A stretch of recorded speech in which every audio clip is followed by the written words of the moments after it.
ഹരേ കൃഷ്ണ. എല്ലാവർക്കും നമസ്കാരം. ലക്ഷ്മിയാണ് കേട്ടോ. നമുക്ക് പൊന്നു ഗുരുവായൂരപ്പന്റെ ഒരു അത്ഭുത കഥ കേട്ടാലോ? ഈ ഒരു കഥ എല്ലാവരും തന്നെ കേട്ട് കാണും. കാരണം അത്രയും ഫേമസ് ആയിട്ടുള്ള ഒരു കഥയാണ്. ഗുരുവായൂർ ക്ഷേത്രത്തിൽ സംഭവിച്ച ഒരു അനുഭവ കഥയാണ്. ഈ കഥ എല്ലാവരും കേട്ടിട്ടുണ്ടെങ്കിൽ കൂടെ ഒന്നുകൂടെ പറയാനുള്ള ഒരു കാരണം എന്താ വെച്ച് കഴിഞ്ഞാൽ, ഈ ഒരു കഥയിൽ ഭഗവാൻ തരുന്നൊരു മെസ്സേജ് ഉണ്ട്. ഏതൊരു ഭക്തനും മനസ്സ് വേദനിച്ച് ഭഗവാനെ വിളിച്ചു കഴിഞ്ഞാൽ ആ ഭക്തന്റെ മുന്നിൽ അവതരിക്കും ഭഗവാൻ. അത്രയും ഭക്തവത്സലനാണ് ഭഗവാൻ ഗുരുവായൂരപ്പൻ. ഗുരുവായൂരിലെ ഏറ്റവും പ്രശസ്തമായിട്ടുള്ള ഒരു ബ്രാഹ്മണ കുടുംബമാണ് നെന്മിനി മന. ആ മനയിലെ ഉണ്ണി നമ്പൂതിരിയുടെ മുന്നിൽ ഭഗവാൻ, ആ ഭക്തവത്സലനായ ഭഗവാൻ ഗുരുവായൂരപ്പൻ പ്രത്യക്ഷപ്പെട്ട് ആ ഭഗവാന്റെ വാത്സല്യം അനുഭവിച്ചറിഞ്ഞൊരു ഉണ്ണി നമ്പൂതിരിയുടെ കഥയാണ്. അനുഭവ കഥ തന്നെയാണ്. നെന്മിനി മനയുടെ വംശപാരമ്പര്യം ഇന്നും ഗുരുവായൂരിൽ ഉണ്ടെന്നാണ് അറിയപ്പെടുന്നത്. നെന്മിനി മനയിൽ ഒരു അച്ഛൻ നമ്പൂതിരി ഉണ്ടായിരുന്നു. പൊന്നു ഗുരുവായൂരപ്പന്റെ എല്ലാ കാര്യങ്ങളും നോക്കിയിരുന്നത് അച്ഛൻ നമ്പൂതിരിയായിരുന്നു. അച്ഛൻ നമ്പൂതിരിയോടൊപ്പം തന്നെ അദ്ദേഹത്തിന്റെ ഒരു മകനും ഉണ്ടായിരുന്നു, ഉണ്ണി നമ്പൂതിരി. അച്ഛന്റെ കൈയും പിടിച്ച് പൊന്നു ഗുരുവായൂരപ്പനെ കാണാനായിട്ട് എന്നും ഉണ്ണി നമ്പൂതിരി എത്തുമായിരുന്നു. തൻ്റെ അച്ഛൻ ഉണ്ണിക്കണ്ണനെ കുളിപ്പിക്കുന്നതും ചന്ദനം ചാർത്തുന്നതും പുഷ്പം ചാർത്തുന്നതും മാലകൾ ചാർത്തുന്നതും എല്ലാം തന്നെ ഉണ്ണി നമ്പൂതിരി വളരെ കൗതുകത്തോടു കൂടെ നോക്കി നിൽക്കുമായിരുന്നു. അച്ഛൻ ഉണ്ണിക്കണ്ണൻ നേദ്യം സമർപ്പിക്കുമ്പോൾ, അച്ഛൻ നമ്പൂതിരി ഉണ്ണിക്കണ്ണൻ നേദ്യം സമർപ്പിച്ചിറങ്ങുമ്പോൾ ഉണ്ണി നമ്പൂതിരി ചോദിക്കുമായിരുന്നു, അച്ഛ ഇന്ന് ഉണ്ണിക്കണ്ണൻ വന്നിരുന്നു, നേദ്യം കഴിച്ചിരുന്നു എന്നൊക്കെ ചോദിക്കും. അപ്പൊ അച്ഛൻ നമ്പൂതിരി ചിരിച്ചുകൊണ്ട് പറയും, ഉണ്ണിക്കണ്ണൻ അച്ചാറും തൈരും കൂട്ടിയിട്ട് നേദ്യം എല്ലാം സേവിച്ചു എന്ന് പറയും. വളരെ കൗതുകത്തോടു കൂടെ തന്നെ ഉണ്ണി നമ്പൂതിരി എല്ലാം കേട്ടിരിക്കുമായിരുന്നു. അങ്ങനെ തിരികെ ഇല്ലത്തെത്തിക്കഴിഞ്ഞാല് ഉണ്ണി നമ്പൂതിരി മുത്തശ്ശിയുടെ അരികിലേക്ക് ഓടിച്ചെന്ന് ആ മാറിലേക്ക് ചായും. എന്നിട്ട് പറയും, മുത്തശ്ശി ഉണ്ണിക്കണ്ണന്റെ കഥകൾ പറഞ്ഞു തരുമോ എന്ന്. മുത്തശ്ശി പറയുന്ന കഥകളെല്ലാം കേട്ടുകൊണ്ട് ഉണ്ണി നമ്പൂതിരിയുടെ കണ്ണുകൾ വികസിക്കും. ആ മാറിലേക്ക് ചായും. എന്നിട്ട് നിരാശയോടെ ചോദിക്കും, എന്നാണ് മുത്തശ്ശി എനിക്കും കണ്ണനെ മാമൂട്ടാൻ സാധിക്കുക എന്ന്.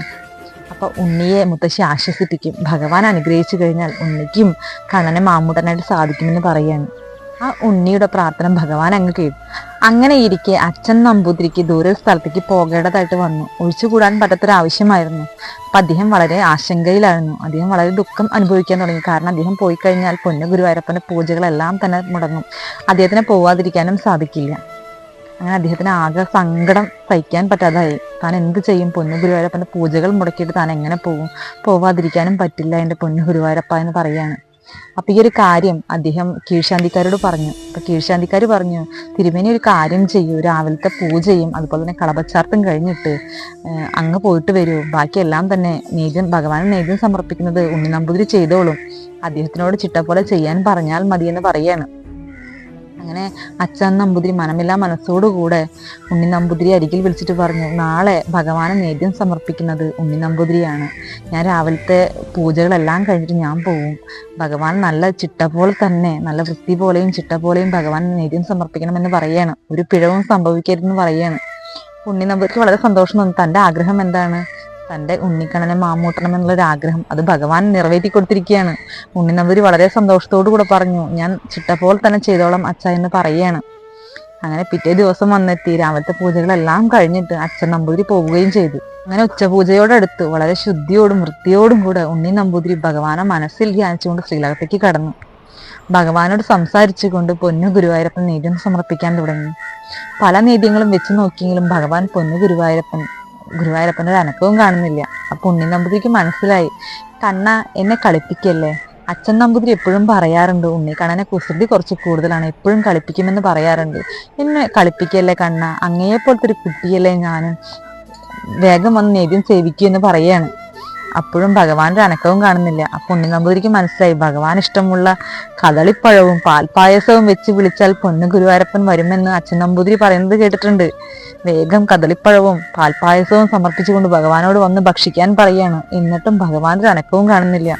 അപ്പൊ ഉണ്ണി നമ്പൂതിരിക്ക് വളരെ സങ്കടം തോന്നി. പല മന്ത്രങ്ങളും പല പൂജകളും ചെയ്തു നോക്കിയെങ്കിലും പൊന്നു ഗുരുവായൂരപ്പന് അനക്കവും കാണുന്നില്ല. അങ്ങനെ ഉണ്ണി നമ്പൂതിരിക്ക് വളരെ സങ്കടം തോന്നാൻ തുടങ്ങി. കണ്ണ, ഞാൻ നേദ്യം സമർപ്പിച്ചത്, ഞാൻ മാമൂട്ടുന്നത് എനിക്ക് ഇഷ്ടമല്ലേ എന്ന് ചോദിക്കുകയാണ്. എന്നിട്ടും ഭഗവാന്റെ അനക്കം കാണുന്നില്ല. എന്തേ കണ്ണാ നീ എന്നെ കളിപ്പിക്കുന്നേ? ഞാൻ ചെയ്ത പൂജകളൊന്നും നിനക്ക് ഇഷ്ടമായില്ലേ എന്ന് പറയാണ്. അപ്പോഴേക്കും ഉണ്ണിയുടെ കണ്ണിൽ നിന്നും കണ്ണുനീർ പൊടിയാൻ തുടങ്ങി. എൻ്റെ കണ്ണ കളിപ്പിക്കല്ലേ എന്ന് പറയാണ്. അങ്ങ് ഭക്ഷണം കഴിച്ചില്ല എന്നുണ്ടെങ്കിൽ അച്ഛൻ നമ്പൂതിരി വന്നു കഴിഞ്ഞാൽ എന്നെ തല്ലും, എന്നെ ശകാരിക്കും. വേഗം വന്ന് കഴിക്കുക എൻ്റെ കണ്ണ എന്ന് പറയുകയാണ്. എനിക്ക് വൃത്തിയും വെടുപ്പും ഇല്ലാത്തത് കാരണം അങ്ങ് വന്നില്ല, അങ്ങ് ഭക്ഷിച്ചില്ല എന്നേ അച്ഛൻ നമ്പൂതിരി പറയുകയുള്ളൂ. കുറ്റം മുഴുവൻ എനിക്കായിരിക്കും കണ്ണ എന്ന് പറയാണ്. ഇതൊന്നും ഭഗവാൻ കേൾക്കുന്നില്ല. ഉണ്ണി നമ്പൂതിരി ആകെ സങ്കടത്തിലായിരുന്നു. അപ്പോഴാണ് ഒരു കാര്യം ഓർമ്മ വന്നത്. പൊന്നു ഗുരുവായൂരപ്പന് ഉപ്പും മാങ്ങയും തൈരും വളരെ ഇഷ്ടമാണെന്ന്. അങ്ങനെ വേഗം ഇല്ലത്തേക്ക് ഓടി ഒരു പാത്രത്തിൽ ഉപ്പും മാങ്ങയും തൈരുമായിട്ട് തിരിച്ചു വന്നു. ഉണ്ണി നമ്പൂതിരി വേഗം ശ്രീലകത്ത് കയറി വാതിലടച്ചു. എന്നിട്ടും ഭഗവാനോട് പറയുന്നുണ്ട്, ഭഗവാനെ അങ്ങക്ക് ഇഷ്ടമുള്ള ഉപ്പും മാങ്ങയും തൈരും ഞാൻ കൊണ്ടുവന്നിട്ടുണ്ട്, ഇനിയെങ്കിലും ഒന്ന് സേവിക്കൂ എൻ്റെ കണ്ണ എന്ന് പറഞ്ഞുകൊണ്ട് ആ ഭഗവാന്റെ വിഗ്രഹത്തിന് താഴെ തല താഴ്ത്തി ഭഗവാന്റെ പാതാരവിന്ദത്തിൽ സാഷ്ടാംഗം പ്രണമിക്കുകയാണ്. ആ ഒരു സങ്കടം സഹിക്കാൻ വയ്യാതെ പൊന്നു ഗുരുവായൂരപ്പൻ ആ ഉണ്ണിയുടെ തലയിൽ തലോടിയെന്നാണ് പറയപ്പെടുന്നത്. പെട്ടെന്ന് ഉണ്ണി നമ്പൂതിരി തല ഉയർത്തി നോക്കിയപ്പോൾ അതാ നിൽക്കുന്ന പൊന്നു ഗുരുവായൂരപ്പൻ തൻ്റെ അരികിൽ തന്നെ പോലൊരു ഉണ്ണിയുടെ രൂപത്തിലാണ് വന്നിരിക്കുന്നത്. ആ ഉണ്ണി നമ്പൂതിരിക്ക് വളരെ സന്തോഷം തോന്നി. കാരണം എന്താ വെച്ച് കഴിഞ്ഞാൽ താൻ കൊടുത്ത നേദ്യം സേവിക്കാനായിട്ട് തൻ്റെ സങ്കടങ്ങൾ കണ്ടുകൊണ്ട് ആ ഉണ്ണിക്കണ്ണൻ അതാ നിൽക്കുന്നു തൻ്റെ അരികിൽ. വളരെ സന്തോഷത്തോടു കൂടെ വളരെ ഭക്തിയോടുകൂടെ ഭഗവാനെ മനസ്സിൽ ധ്യാനിച്ചുകൊണ്ട് തൻ്റെ ഭഗവാനെ ആ ഉണ്ണി നമ്പൂതിരി ഓരോ ഉരുളയും ഉരുട്ടി വായിൽ കൊടുക്കാൻ തുടങ്ങി. വളരെ സന്തോഷത്തോടു കൂടെ പൊന്നു ഗുരുവായൂരപ്പൻ വളരെ ചിരി തൂകിയിട്ട് അത് കഴിക്കാൻ തുടങ്ങി. തൻ്റെ അരികിൽ നിൽക്കുന്ന ഉണ്ണി നമ്പൂതിരിയുടെ വായിലും ആ ഓരോ ഉരുള ഭഗവാൻ വെച്ചു കൊടുക്കാൻ തുടങ്ങി. അവിടെ ഒരു ഭക്തി നിർഭരമായ ഒരു അന്തരീക്ഷം തന്നെയായിരുന്നു. ഭഗവാൻ ഭക്തനെ ഊട്ടുന്നു, ഭക്തൻ ഭഗവാനെ ഊട്ടുന്നു. അത്രയും വലിയൊരു പുണ്യം വേറെ ആർക്ക് കിട്ടും? ആ ഒരു സ്നേഹത്തെ, ആ ഭഗവാന്റെ ഒരു സ്നേഹത്തെ, ആ ഒരു വാത്സല്യത്തെ അടുത്തറിഞ്ഞൊരു ആ ഭഗവാന്റെ വാത്സല്യത്തെ അടുത്തറിയാൻ സാധിച്ച ഒരാളാണ് ഉണ്ണി നമ്പൂതിരി. അങ്ങനെ നേദ്യം സമർപ്പിക്കുന്നത് കഴിഞ്ഞതിന് ശേഷം ഉണ്ണി നമ്പൂതിരി പുറത്തേക്ക് ഇറങ്ങി.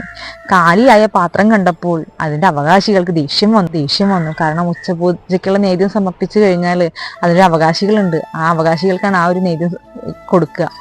അപ്പൊ കാലിയായ പാത്രം കണ്ടപ്പോൾ ആ അവകാശികൾക്ക് ദേഷ്യം വന്നു. നോക്കുമ്പോൾ ഉണ്ണിയുടെ അതരത്തിലും എച്ചില് കാണാനുണ്ട്. അപ്പൊ അവർക്ക് ദേഷ്യം വന്നു. ഉണ്ണി നമ്പൂതിരി എന്താണ് ചെയ്തത്? ഭഗവാൻ നേദ്യം സമർപ്പിക്കാൻ പറഞ്ഞിട്ട് ഉള്ളിൽ കയറിയിട്ട് അതെല്ലാം ഭക്ഷിച്ചോ എന്ന് ചോദിക്കുകയാണ്. അപ്പോൾ ഉണ്ണി നമ്പൂതിരി പറയുന്നുണ്ട്, ഇത് ഞാൻ കഴിച്ചതല്ല, പൊന്നു ഗുരുവായൂരപ്പൻ എൻ്റെ അരികിൽ വന്നിട്ട് എന്നെയും ഊട്ടി, ഞാൻ ഭഗവാനെയും ഊട്ടി എന്ന് പറയാണ്. അപ്പോൾ അവകാശികൾ വളരെ ദേഷ്യം കൊണ്ട് പറഞ്ഞു, ഉണ്ണി നമ്പൂതിരി നുണ പറയുകയാണ്. കാരണം ആ പൊന്നു ഗുരുവായൂരപ്പനൊന്നും വന്നിട്ട് ഭക്ഷണം കഴിക്കില്ല, വെറും ഒരു സങ്കല്പം മാത്രമാണെന്ന് പറയാണ്. അപ്പൊ ഉണ്ണി നമ്പൂതിരി പറഞ്ഞു, അത് വെറും ഒരു സങ്കല്പമല്ല, ഭഗവാൻ എൻ്റെ അരികിൽ വന്നു, ഞാൻ ഭഗവാനെ ഉരുളയുരുട്ടി വായിൽ കൊടുത്തു, ഭഗവാൻ തിരിച്ചും എന്നെ ഊട്ടി എന്ന് പറയാണ്.